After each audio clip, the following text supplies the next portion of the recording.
السلام علیکم ناظرین، میں ہوں محمد اسلم خان وقار اور آج ہم کر رہے ہیں جنرل نالج کا 11واں لیکچر، اور یہ ایگزام ہے پنجاب پبلک سروس کمیشن 2020 اور تحصیلدار اور نیب تحصیلدار کی پوسٹ کے لیے یہ امتحان ہوگا۔ تو اب تک کے 10 لیکچر میں ہم نے 1947 سے لے کے 1857 سے لے کے 1947 تک کے واقعات کا احاطہ کیا تھا۔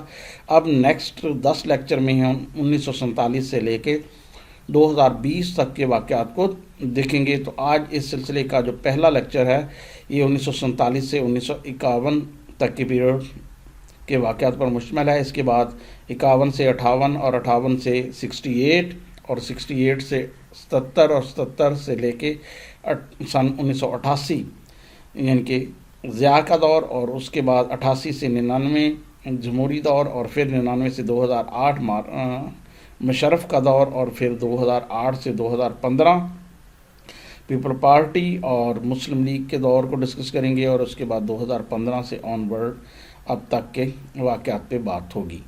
تو پاکستان ہسٹری 1947 سے 1951، تو گورنمنٹ آف انڈیا ایکٹ جو 1935 تھا اس کو تھوڑی سی ترمیم کے بعد انڈیپینڈنس ایکٹ 1947 کے تحت لاگو کر دیا گیا تھا، اور یونائٹڈ انڈیا کی جو اسمبلی تھی اس کا پہلا اجلاس دسمبر 1946 میں بلایا گیا، لیکن مسلم لیگ نے اس کا بائیکاٹ کیا تھا کیونکہ ان کا خیال تھا کہ پاکستان کی الگ اسمبلی ہونی چاہیے۔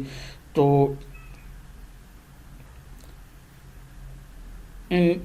جو 3 جون 1947 کا پلان تھا اس کے تحت پاکستان کی الگ اسمبلی کو تسلیم کر لیا گیا، اور یہ پہلا جو سیشن تھا کانسٹیٹیوشن اسمبلی کا یہ 11 اگست 1947 کو کراچی میں ہوا۔ اس میں عبوری چیئرمین تھے جوگندر ناتھ منڈل، اور اس میں قائد اعظم محمد علی جناح کو پریزیڈنٹ سلیکٹ کیا گیا کانسٹیٹیوشن اسمبلی آف پاکستان کے لیے، اور مولوی تمیز الدین کو وائس پریزیڈنٹ، اور قائد اعظم محمد علی جناح نے 15 اگست 1947 کو اپنے گورنر جنرل کے عہدے کا حلف اٹھایا، اور دوسرے جو وزراء تھے انہوں نے بھی 15 اگست 1947 کو حلف اٹھایا۔ اس وقت اسمبلی کی جو تعداد تھی پہلے 69 تھی، جو بڑھا کے بعد میں 79 کر دی گئی جب دوسری ریاستوں کے لوگ بھی شامل ہوئے۔ مسلم لیگ کی اسٹرینتھ جو ہے نا 60 تھی، اور پاکستان نیشنل کانگریس اس کے ممبران کی تعداد 11 تھی، یہ بڑی اپوزیشن پارٹی تھی۔ آزاد گروپ کے 3 اراکین شامل تھے۔ اگر ہم نظر دوڑائیں پہلی کیبنٹ پاکستان کی تو اس میں لیاقت علی خان پرائم منسٹر تھے، اور ان کے پاس فارن افیئر اور ڈیفنس کے محکمے بھی تھے۔ غلام محمد کو فنانس کا محکمہ دیا گیا تھا، راجہ غضنفر علی کو فوڈ، ایگریکلچر اور ہیلتھ، لیکن بعد میں دسمبر میں ان کو محکمہ اوقاف اور مہاجرین کی بحالی کا محکمہ دے دیا گیا۔ سردار عبدالرحمن نشتر کمیونیکیشن کے، اور آئی چندری گڑھ کو کامرس، انڈسٹریز اور ورکس کے محکمے دیے گئے، اور فضل الرحمان کو انٹیریئر، انفارمیشن اور ایجوکیشن، اور جوگندر ناتھ منڈل لیبر اور لا کے وزیر تھے۔ دسمبر میں تھوڑی سی کابینہ میں توسیع کی گئی، اور ظفر اللہ خان کو فارم منسٹر کے طور پہ لیا گیا، اور عبدالستار پیرزادہ کو انڈکٹ کیا گیا، ان کو فوڈ، ایگریکلچر اور ہیلتھ کے محکمے دیے گئے، اور راجہ غضنفر علی خان کو محکمہ اوقاف اور مہاجرین کی بحالی کا محکمہ دیا گیا۔ شروع میں پاکستان کے 4 صوبوں میں سے 3 صوبوں کے گورنر انگریز تھے۔ جو گورنر بنگال کے پہلے گورنر تھے سر فریڈرک بون تھے، اور پنجاب کے سر فرانسس موڈی، اور صوبہ سرحد کے سر جارج کننگھم، اور صرف سندھ کے جو گورنر تھے وہ مسلمان تھے، سر غلام حسین ہدایت اللہ۔ اور جہاں تک آرمی کا تعلق ہے تو آرمی میں بھی اس وقت انگریز آفیسر تھے۔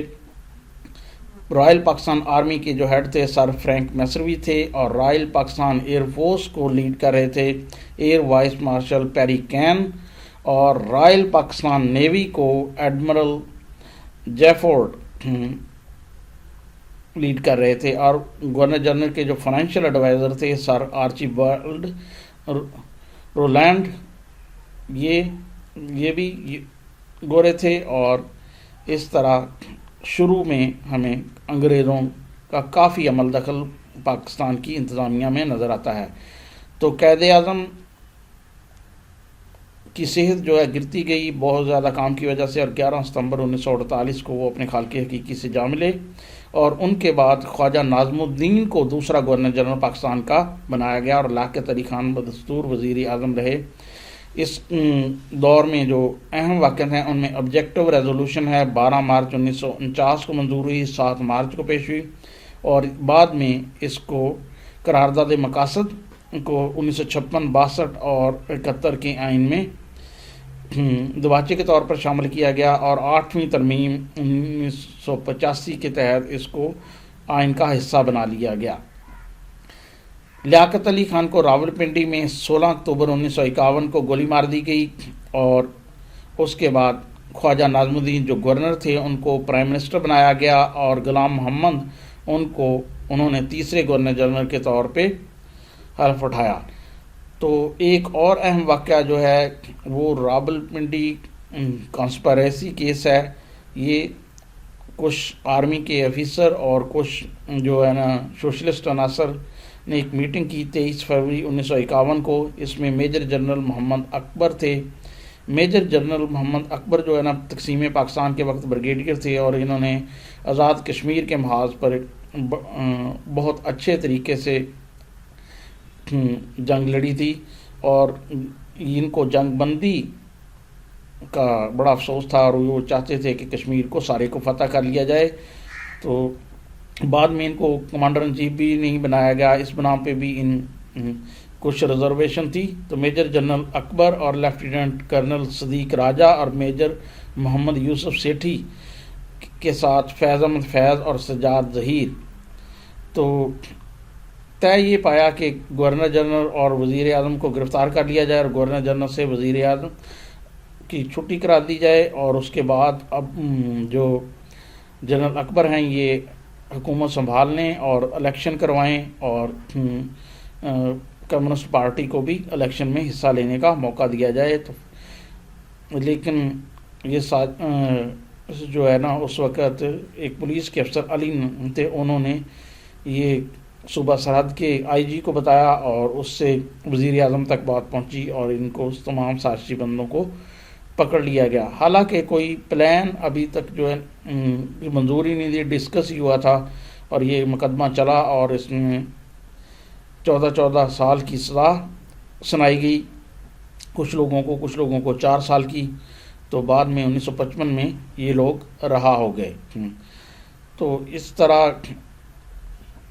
یہ چلتا رہا سلسلہ، اور پاکستان کی آئین سازی کے لیے کوششیں ہوتی گئیں۔ اس میں بڑا بریک تھرو 7 اکتوبر 1953 کو آیا، جب محمد علی بوگرا نے ایک فارمولہ پیش کیا جس کے تحت